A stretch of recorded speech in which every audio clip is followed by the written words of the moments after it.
So I'm back with part 2 of digging into the United States Virgin Islands civil case against Epstein's estate and all of his companies. A quick disclaimer, all information shown is from public legal documents. These are allegations only. The case was settled without admission of wrongdoing.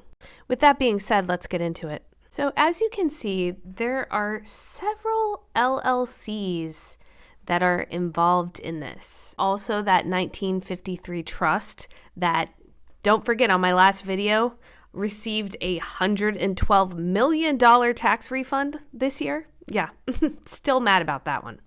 Anyways, back to this. Bank records show that virtually all of Southern Trust Company's income came from a single source. Okay, so that means somebody put a bunch of money in there, $158 million. That $158 million was 85% of the total revenues. So that initial big chunk that was put in there, most likely by Epstein. There was a lot of these different LLCs that were created that I'm going to show you, but no other entity of Epstein's enterprise generated revenues.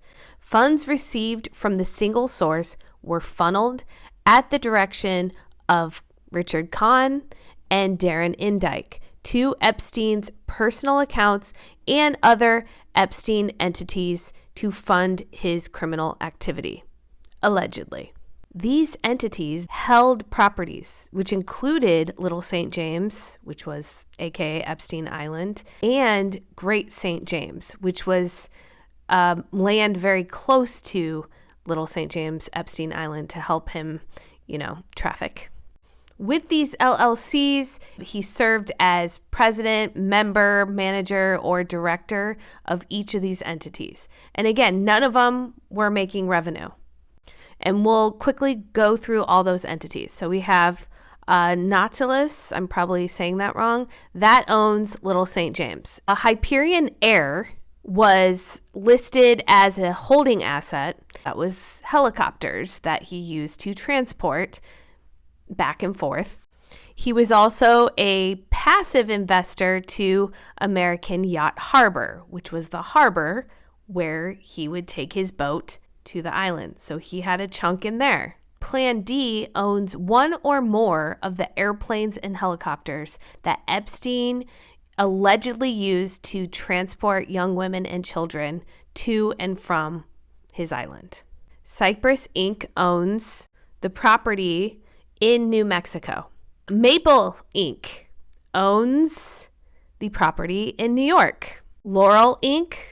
owns the Palm Beach property. Here is Poplar, and that owns Great St. James. So basically what this is kind of laying out in these allegations is saying that he used a lot of these as ways to move around his money. And this is also essentially saying that he would use this money to pay individuals involved in the trafficking scheme.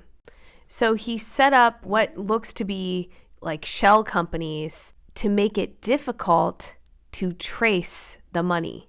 He was able to move people in and out of the island under his control. We're going to get into how the trafficking allegedly worked.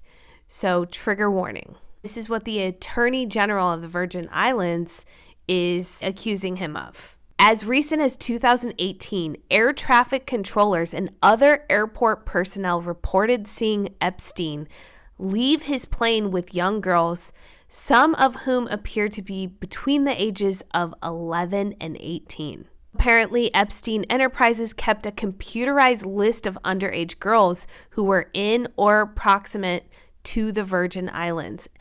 Epstein forced underage victims to recruit others to perform services and engage in acts. The Epstein Enterprises paid girls for each meeting with additional money if they brought back additional girls.